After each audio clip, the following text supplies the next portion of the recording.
여러분 안녕하세요. 자, 오늘은 수학 6단원 마지막 자시 문제를 만들어 보는 공부를 해보도록 하겠습니다. 자, 활동 1번을 보면 어린 왕자와 현준이가 여러 가지 모양으로 된 보도 블록을 보고 그 다음에 활동 1번에 물으면 답을 해보면서 문제를 만들어 보는 것이죠. 자, 활동 1번을 보니까 정삼각형, 육각형, 마름모 모양으로 보도 블록을 만들었는데 현준이네 집 앞마당은 정육각형 모양의 보도 블록을 사용했다라는 거죠. 몇 개를? 25개를 사용했다 이 말이죠. 이런 모양을 사용했다는 거죠. 네. 그랬을 때 물음에 답해 보는 거죠. 자, 현준이네 집 앞마당에 깔린 정육각형 모양의 보도 블록을 모두 정삼각형 모양으로 바꾸려고 한다는 거예요. 정삼각형 모양으로 바꾼대요. 자, 정삼각형 모양의 보도 블록 몇 개가 필요합니까? 라는 이야기죠. 자, 그러면 그렇죠. 이 정육각형 모양의 보도 블록이 정삼각형으로 몇 개가 되는지를 알아보면 되겠죠. 이렇게 딱 점을 찍어보고 선을 이런 식으로 이어주면 이런 식으로 이어주는 거죠. 이런 식으로 이어주면 자, 이 정삼각형 모양의 보도 블록이 이 안에 몇 개가 들어가게 됩니까? 그렇죠. 2, 3, 4, 5, 6. 정삼각형 모양이 6개를 사용해서 정육각형 모양의 보도 블록을 만들 수 있다는 이야기죠. 이해되죠? 자, 그래서 정육각형 모양을 만들려면 정삼각형 모양의 보도 블록이 6개가 필요합니다.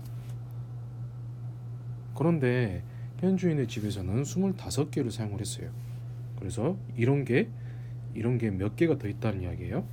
25개가 더 있다는 이야기죠.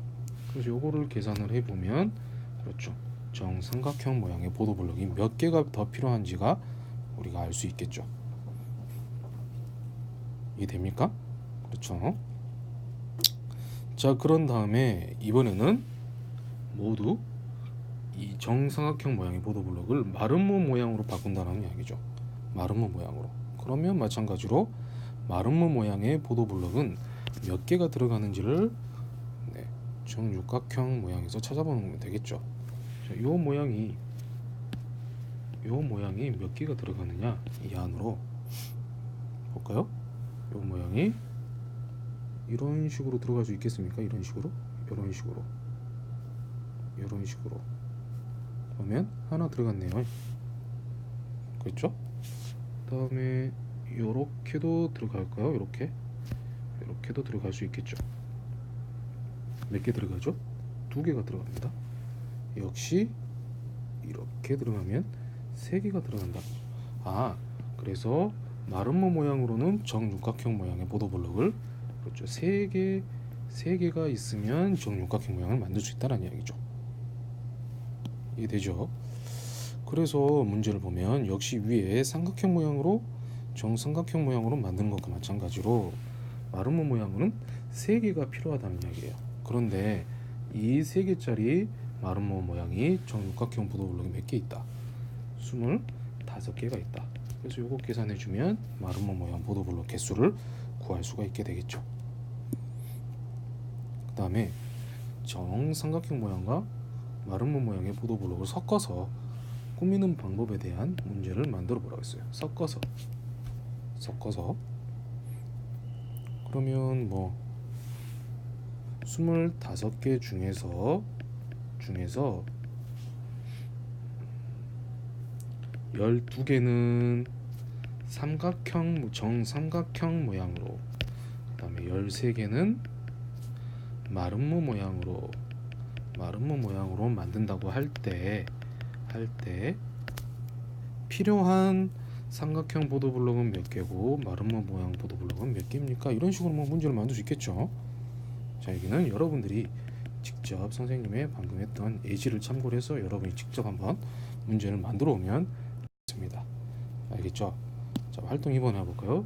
다각형을 보고 문제를 만들어 보라고 했어요. 다각형을 분류하는 문제를 만들어 보래요. 분류하는 문제. 보면 직각 삼각형이 있네요. 그리고 여기는 그냥 삼각형, 여기는 직사각형, 그리고 여기는 사다리꼴, 여기는 사각형, 그냥 사각형이네요. 여기는 오각형이 되겠죠. 자, 이런 식으로 분류하는 문제를 만들어 보면 가장 딱 눈에 어려운 걸로 한번 각으로 분류해 보는 거 한번 문제를 만들어 보면, 직각이 있는 도형과 직각이 없는 도형으로 분류해 보시오. 뭐 이런 식으로 만들 수 있겠죠. 이런 식으로 문제를 만들어 보는 겁니다. 또 다각형에 대한 다른 문제를 만들어 보세요. 그래서 평행을 이용해서 만든다든가, 요거는 여러분이 직접 한번 문제를 하나 만들어 봤으면 좋겠습니다. 이거 만들어 가지고 오는 거예요. 알겠죠? 원을 보고 문제를 만들어 보시오. 요거는 학교에서 한번 해보도록 하겠습니다. 자, 마무리 문제는 학교에서 한번 해보도록 합시다. 자, 이렇게 하면 우리가 이제 6단은 공부를 마치고 단원 정리 부분만 이렇게 남게 되죠. 자, 이거는 이후로는 이제 학교에서 교실에서 직접 한번 해보도록 할 거니까, 네, 오늘 드린 영상은 여기까지 되겠습니다. 자, 선생님과 같이 수학을 거꾸로 교실 수업 방법으로 수학을 2년 동안 공부를 같이 했죠. 무려 2년입니다. 2년. 굉장히 긴 시간이죠. 자, 긴 시간 동안에 여러분들이 굉장히 선생님을 잘 따라줬고, 또 새로운 거꾸로 교실 수업 방법에 잘 적응을 해서 굉장히 선생님 개인적으로는 보람된 2년을 보냈다라고 생각을 합니다. 네. 자, 여러분들은 수학 공부하면서 어땠는지 모르겠네요. 자, 우리가 수학 공부를 하면서 또래 교사 친구들도 해봤고, 친구 선생님 활동도 해봤고, 또 뭐 스피드 퀴즈인가요? 아니죠. 릴레이 퀴즈라든가 뭐 암호문 활동이라든가 뭐 이런 것들, 다양한 활동들을 우리 통해서 수학 공부를 해봤습니다. 자, 항상 선생님이 이야기를 했지만, 이 거꾸로 교실 수업 방법이라는 것은 선생님이 이 방법이 가장 좋다라고 생각을 해서 여러분과 같이 한번 이 공을로 공부를 한 거예요. 여러분들이 이제 중학교에 올라가면 또 중학교에서 선생님들 나름대로 수업 방법이 있겠죠. 그렇죠?